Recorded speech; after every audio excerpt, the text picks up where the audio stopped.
EP. Jayarajan Prakash Javadekar കൂടിക്കാഴ്ച party ഗൗരവമായി പരിശോധിക്കുമെന്ന് CPIM സംസ്ഥാന സെക്രട്ടറി M.V. ഗോവിന്ദൻ.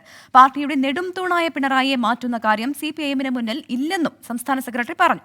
മാതൃഭൂമി ദിനപത്രത്തിന് നൽകിയ അഭിമുഖത്തിലാണ് M.V. ഗോവിന്ദന്റെ പ്രതികരണം. തെരഞ്ഞെടുപ്പിൽ CPIM-നെ ഏറെ വെട്ടിലാക്കിയ വെളിപ്പെടുത്തലായിരുന്നു ഇ.പി. ജയരാജൻ ജാവ്ദേക്കർ കൂടിക്കാഴ്ച. പാർട്ടി സമ്മർദ്ദത്തിലായി വിവാദത്തിന് പിന്നാലെ ഗൂഢാലോചനയുണ്ടെന്ന് പറഞ്ഞ് ഒഴിയാൻ ശ്രമിച്ചെങ്കിലും ജയരാജനെതിരെ ഉള്ളിൽ കടുത്ത എതിർപ്പാണ് ഉയർന്നത്. റിസോർട്ട് വിവാദവും വിവാദ വ്യക്തികളുമൊത്തുള്ള ചങ്ങാത്തവുമടക്കം പാർട്ടിക്ക് തലവേദന ഉണ്ടാക്കിയ LDF കൺവീനറുടെ ജാവ്ദേക്കർ കൂടിക്കാഴ്ച പാർട്ടി ഗൗരവതരമായി പരിശോധിക്കാൻ ഒരുങ്ങുന്നുവെന്നാണ് സംസ്ഥാന സെക്രട്ടറിയുടെ പ്രതികരണം. മാതൃഭൂമി ദിനപത്രത്തിന് നൽകിയ അഭിമുഖത്തിലാണ് വെളിപ്പെടുത്തൽ. അതേസമയം തോൽവിയിൽ പിണറായിയെ മാറ്റി നിർത്തിയുള്ള തെറ്റുതിരുത്തൽ ആവശ്യമില്ലെന്നും ന്യൂനപക്ഷ പ്രീണനമെന്നത് BJP പ്രചാരവേലയെന്നും M.V. ഗോവിന്ദൻ പറയുന്നു. അതിനിടെ തോൽവി വിലയിരുത്താൻ ചേർന്ന CPIM എറണാകുളം, തൃശൂർ ജില്ലാ കമ്മിറ്റികളിൽ മുഖ്യമന്ത്രിക്കെതിരെ രൂക്ഷ വിമർശനമുയർന്നു. ആഭ്യന്തര വകുപ്പിന്റെ പ്രവർത്തനം മോശമാണ്.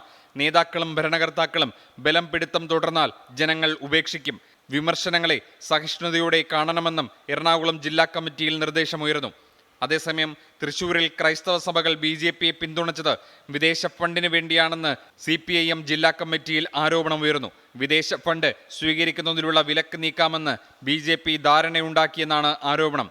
മണിപ്പൂർ വിഷയം തൃശൂരിൽ ഏശിയില്ലെന്നും നിരീക്ഷണമുണ്ടായി. ഭരണവിരുദ്ധ വികാരം തൃശൂരിലെ തോൽവിക്കിടയാക്കിയെന്നും ഭൂരിഭാഗം ജില്ലാ കമ്മിറ്റി അംഗങ്ങളും വിമർശിച്ചു. 24 തിരുവനന്തപുരം.